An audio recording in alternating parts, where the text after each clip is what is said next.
Bonjour et bienvenue dans Outre-mer le Mag. Je suis ravi de vous retrouver pour cette nouvelle saison. À mes côtés, deux nouveaux visages qui vont m'accompagner. Je vous présente Sanji et Max. Bonjour Brice. Bonjour à tous les deux. Alors Sanji, c'est notre chef et sa spécialité, c'est de mélanger les cuisines du monde entier. On peut parler de cuisine fusion. Oui, complètement Brice. Effectivement, des recettes de tous les jours aux saveurs des Outre-mer. Et on va commencer par des tacos aux crevettes. Une recette sucrée-salée avec de l'avocat, de la mangue. Tu vas voir, c'est un délice. Sans lécher les doigts, ça c'est sûr. Et à tes côtés, Max qui a rejoint l'équipe d'Outre-mer le Mag et qui va nous présenter chaque jour et à chaque émission une personnalité en lien avec les Outre-mer. Ils peuvent être drôles, touchants, émouvants ou même les trois à la fois comme notre invité du jour. Quel beau programme. Et alors qui sera le premier invité? Il nous vient de l'océan Atlantique, de Guyane plus précisément. Il s'agit du finaliste de The Voice, Mika Gravenberch, qui est notre premier invité. À tout à l'heure Mika.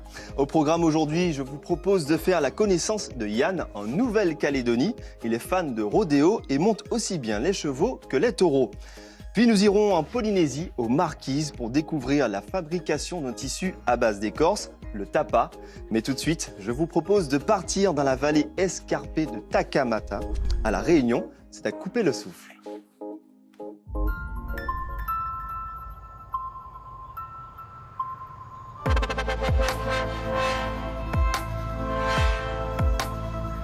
Des reliefs marqués qui s'élèvent autour d'un des plus longs cours d'eau de l'île, formant des successions de remparts naturels et de cascades.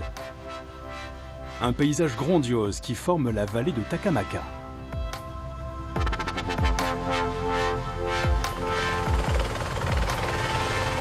Le canyon de Takamaka.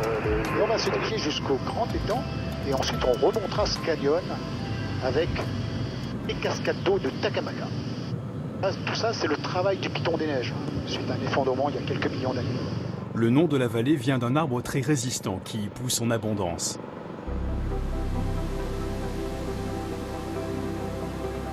Quand vous arrivez dans Takamaka, on se croirait dans vraiment un film de Jurassic Park, Avatar, tout ce que vous pouvez imaginer.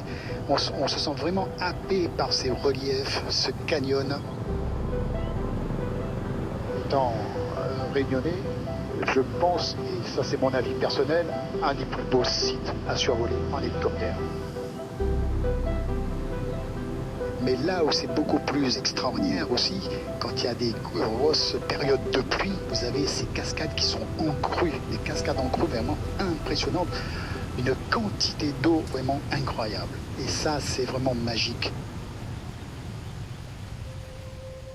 L'est de l'île est l'endroit où il pleut le plus. À Takamaka, on compte jusqu'à 7 mètres par an. De l'eau en abondance qui a inspiré une légende. Grâce à une prière, une jeune femme aurait fait descendre sur terre la déesse de la pluie. Et elle serait venue sur terre avec de l'eau, mais elle serait descendue sur terre en énorme quantité, presque pour inonder la vallée et la Réunion. Et ce serait une divinité aux longs cheveux qui se serait posée entre ce débit de l'eau qui arrivait et cette jeune femme pour la protéger. Et on dit que c'est pour ça que les cascades sont éparpillées autour des vallées. Ce sont ces cheveux qui ont en quelque sorte canalisé cette arrivée d'eau pour pouvoir faire créer des rivières et protéger ainsi les populations et surtout cette fameuse femme.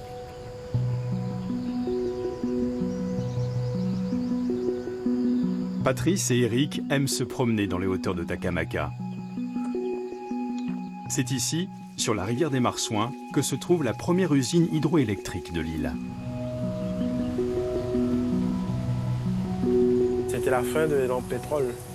C'était la fin de tout ce qui était les énergies d'avant et l'électricité arrivait à La Réunion. C'est-à-dire avec l'électricité, la télé et tous les changements qu'on a connus. Donc c'était aussi un chantier titanesque. Donc ça marque cette modernisation de La Réunion parce que c'est arrivé en 68.